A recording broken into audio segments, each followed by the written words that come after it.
Today we'll be taking a look at the 25 most salty blue cards of all time. I'm using that EDH rec data and their salt score. I don't know how they calculate it, I don't know how they come up with it, but it's a good metric and we all love some data. Without further ado, let's get into the 25 most salty blue cards.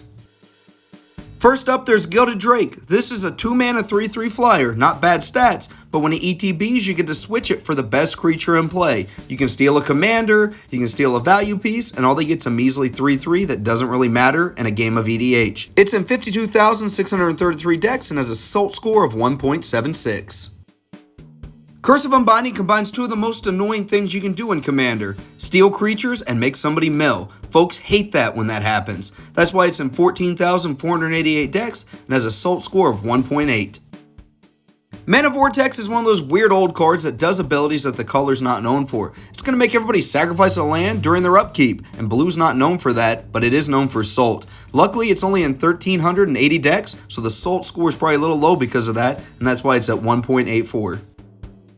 I figured there'd be a few extra turn spells on the list because folks hate it when you chain them together. Nexus of Fate's pretty decent, costs 7 mana though. Luckily it shuffles back in your library to do it again later. It's in 39,861 decks and has a salt score of 1.86. Speaking of chaining them together, we've got another extra turn spell on the list, Temporal Manipulation. For 5 mana you get an extra turn. It's in 25,315 decks and has the same salt score of 1.86.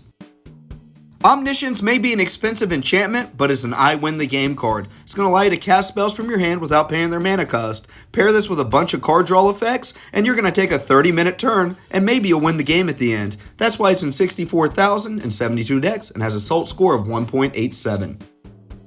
Guess what? We've got another extra turn spell. This time it's Time Warp. It's Temporal Manipulation with a different name. Does the same exact thing. It's in 53,161 decks and has that salt score of 1.91, which is higher for some reason. Counterspells were of course going to make the list. Folks hate it when their game-winning play gets countered and then they don't win. We got a free one here, Force of Negation. You can exile a card from your hand to counter a non-creature spell. It's in 214,432 decks and has a salt score of 1.92. Mana Drain is a strict upgrade to the traditional counterspell. It costs 2 blue and it counters a spell, and on top of that you get to steal all the mana from the spell you countered. That way you can have a big play on your turn. It's in 357,568 decks and has a salt score of 1.97.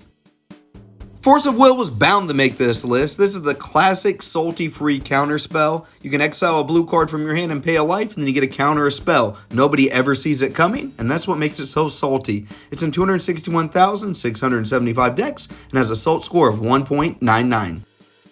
Urza, Lord High Artificer, is another salty card that makes you take super long turns. He gives you a construct and lets you tap artifacts for mana, but you can pay the activated ability and shuffle your library and flip the top card and play it for free. That's going to take a long time to resolve. He's in 86,114 decks and has a salt score of 2.07. The Phyrexians are real D-bags. Jin-Gitaxias Progress Tyrant proves that. He's going to let you copy your artifact, instant, and sorcery spells, and counter opponent's artifact, instant, and sorcery spells. That's why he's in 70,928 decks and has a salt score of 2.08. Narset Parter of Veils turns off extra draws for your opponents. You pair that with a wheel effect, they're not drawing anything, and you're going to win the game due to massive card advantage. She's in 124,071 decks and has a salt score of 2.11 because of this. Now it's time for another card that messes with lands. That's Mana Breach. Whenever a player casts a spell, they have to return a land to their hand. Cast too many spells, they have no lands. You can tell when a card's super oppressive because folks don't want to run it. That's why it's only in 8,219 decks and has a salt score of 2.11. Who only wants one extra turn when you can get 2 on one card? That's Time Stretch. For 10 mana, you get 2 extra turns. It's basically 2 of them stapled together. It's in 33,285 decks and has a salt score of 2.15. Now we're in the top 10, so the real salt can start flowing. First up, there's Back to Basics. Non-basic lands don't untap during their controller's untap steps. Everybody is so greedy with their mana base and commander, this will really punish them. It's in 22,453 decks and has a salt score of 2.20. Rising Waters is a little more oppressive than Back to Basics because all lands will not untap. Luckily, it lets each player untap a land during their upkeep. Other than that, it's in 2,354 decks, which I think reduces the salt score. It's still at 2.34, however. It's time for the last counterspell on the list, and it is super annoying. This is a commander-specific card, of course. It's Fierce Guardianship. Lets you counter a non-creature spell for free as long as you have your commander in play. It's in 416,566 decks, which leads to its higher Salt score of 2.36.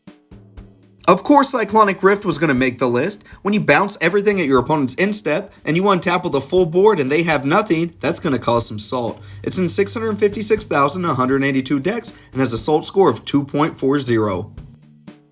I'm shocked the card Sunder was never banned. It's just like Upheaval, and Upheaval's banned. It's just going to return all lands to their owner's hands. Could be because it's only in 5,021 decks. It still has a salt score of 2.40, however. For a 9-mana spell, Expropriate overperforms, and that's a crazy thing to say. It's going to let you get an extra turn, and if your opponents are smart, you'll take their permanents. If they're not smart, you're going to get a ton of extra turns and win the game for sure. This card's in 38,577 decks and has a salt score of 2.59. Do you pay the 1? Is a question you hate getting asked. That's what makes Ristic Study so annoying, because you're asked every time you take a game action. That's what makes it so darn salty. It also doesn't help that it's in 654,828 decks. That leads to the salt score of 2.61. Did you believe the original Jin-Gitaxias wasn't going to make this list? It does, because it's super salty, super mean. It's going to let us draw a ton of cards with their instep and make sure our opponents don't have a hand. That's why it's in 56,911 decks, and that leads to its high salt score of 2.65.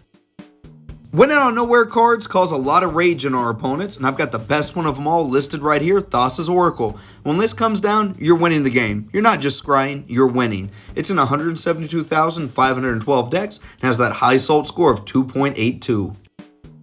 We finally reached the end and found the saltiest blue card of all time, Stasis. Was there any doubt that this wouldn't be the saltiest card?